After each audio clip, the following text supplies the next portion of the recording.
Halo guys, selamat datang kembali di Indo Today. Dua kabar panas baru saja mendarat di meja redaksi kita. Dan jujur saja, keduanya memberikan gambaran yang sangat menarik tentang masa depan pertahanan kita. Jika kalian merasa dinamika militer Indonesia belakangan ini biasa saja, pikirkan lagi. Minggu ini kita disuguhkan rencana strategis yang alurnya sangat krusial bagi kedaulatan udara nasional.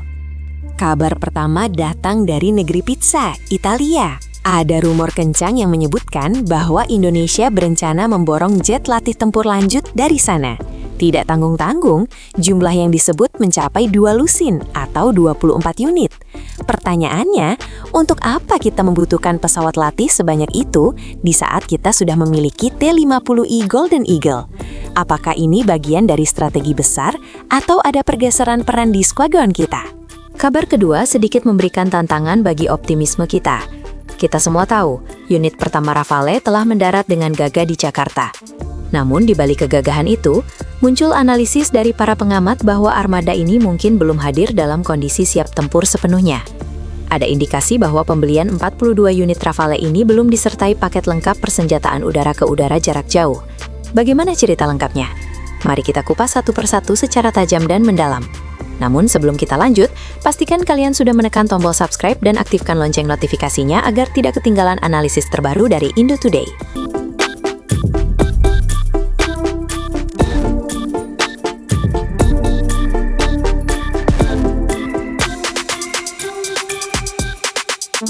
Kita mulai dari rumor panas dari negeri gladiator, Leonardo M346 Master. Mengutip informasi dari berbagai pengamat alutsista, radar pengadaan kita kini mengarah kuat pada nama besar ini. M346 bukan pesawat sembarangan. Ia diakui sebagai salah satu advanced jet trainer terbaik di dunia saat ini yang juga digunakan oleh negara-negara dengan standar pilot tempur tinggi seperti Singapura dan Polandia. Rumornya, Indonesia mengincar 24 unit, jumlah yang setara dengan 2 skadron penuh.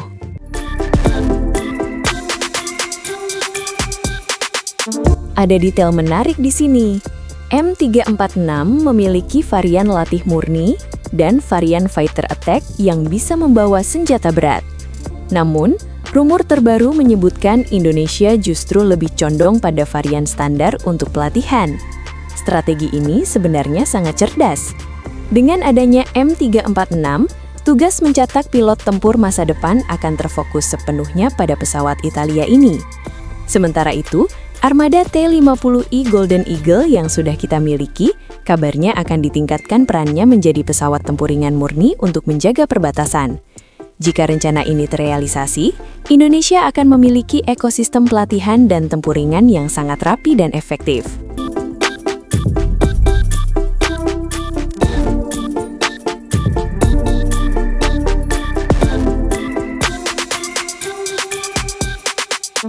Sekarang kita geser ke topik yang lebih krusial, nasib armada Dassault Rafale kita. Kebanggaan kita melihat unit pertama Rafale F4 mendarat di Jakarta adalah simbol babak baru kekuatan udara nasional. Namun, pengamat pertahanan mengingatkan sebuah realitas penting mengenai konfigurasi senjatanya. Idealnya, sebuah Rafale harus dibekali 3 serangkai rudal buatan MBDA untuk menjadi kekuatan yang disegani. Mika IR untuk pertempuran jarak dekat, Mika RF untuk jarak menengah, dan Sang Raja Langit, Meteor, untuk serangan jarak jauh melampaui cakrawala.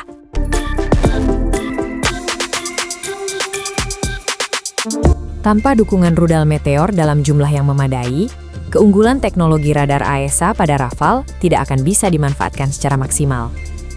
Kabar yang beredar menyebutkan bahwa pengadaan rudal jarak jauh ini mungkin dilakukan secara bertahap atau dalam jumlah yang terbatas di tahap awal. Di era peperangan modern, siapa yang bisa mendeteksi dan menembak dari jarak paling jauh, dialah yang memegang kendali. Inilah pekerjaan rumah besar bagi pemerintah, memastikan elang-elang baru kita memiliki cakar yang tajam dan peluru yang cukup untuk menjalankan misinya. Masalahnya tidak hanya berhenti pada sistem senjata. Ada aspek logistik dan suku cadang yang juga harus menjadi prioritas. Pesawat secanggih apapun akan kehilangan nilainya jika dukungan teknis dan ketersediaan komponen tidak terjamin dalam kontrak jangka panjang. Jangan sampai pengalaman di masa lalu terulang kembali. Rafale adalah pesawat yang sangat bergantung pada integrasi data dan komputer canggih, sehingga membutuhkan manajemen logistik yang jauh lebih presisi dibandingkan pesawat generasi sebelumnya.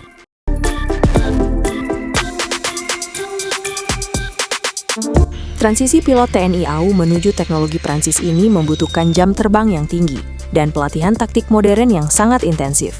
Pilot tidak hanya dituntut mahir terbang, tetapi juga harus mampu menjadi manajer data di ruang kokpit yang penuh dengan sensor canggih. Kesimpulannya, Indonesia telah berhasil mendatangkan pesawat tempur kelas dunia, namun tugas besar untuk membekalinya dengan senjata, dukungan logistik, dan sumber daya manusia yang mumpuni masih terus berjalan. Kita semua berharap komitmen pemerintah dalam memperkuat pertahanan udara ini terus berlanjut hingga paket persenjataan lengkap benar-benar terintegrasi.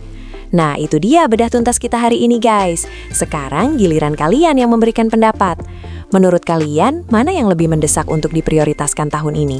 Apakah memborong rudal Meteor agar Rafale kita siap tempur sepenuhnya? Atau membeli jet latih M346 untuk mencetak lebih banyak pilot jagoan? Tulis alasan kalian di kolom komentar ya. Diskusi kalian selalu menarik untuk diikuti. Jangan lupa untuk terus dukung Indo Today dengan cara subscribe, like, dan share video ini ke teman-teman kalian. Sampai jumpa di analisis berikutnya.